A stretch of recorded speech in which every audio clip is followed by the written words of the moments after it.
Бул кандай башталды мунун? Окуянын өнүгүүсү кандай болду? Ошол мезгилде 17-жылы Совет бийлиги орногондон кийин бардык мурдагы Орус империясынын аймагында Совет бийлигин орнотуу, анын саясатын жүргүзүү маселелери көңүл борборундагы маселе болчу да. Ошондой эле окуя бул азыркы Кыргызстан аймагында дагы ишке ашты. 1918-жылы Кокон автономиясын түзөбүз деген идеялар көтөрүлдү Кыргызстандын түштүк аймагында.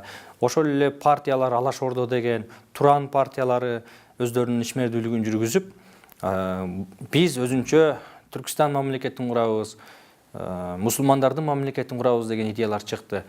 1922-жылы Совет өкмөтү официалдуу түрдө СССР деген улуу державанын жарык дүйнөгө келиши менен коштолду.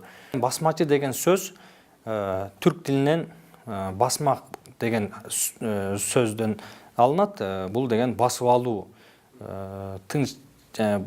башка бирөөнүн экинчи бир жерди басып алуусу деп түшүнсөк болот. Бул кыргыз сөзүндө деле бар басмачы деген.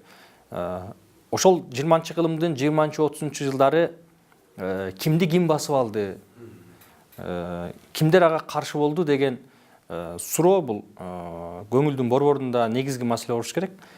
Чындап эле эми 70 жыл биз Советтер Союзунун курамында жашап, ошол мезгилдеги идеологиянын таасиринин астында илимий изилдөөлөр жүрүп келди да. Анан качан гана 90-жылдары эгемендүүлүктү алып, өзүнчө түтүн булатып мамлекет катары жашап, анан жашаган мезгилде анан тарыхчылардын жаңы толкундары пайда болуп, жаңы илимий көз караштар, жаңы илимий табылгалар менен иш жүрүп келе жатат.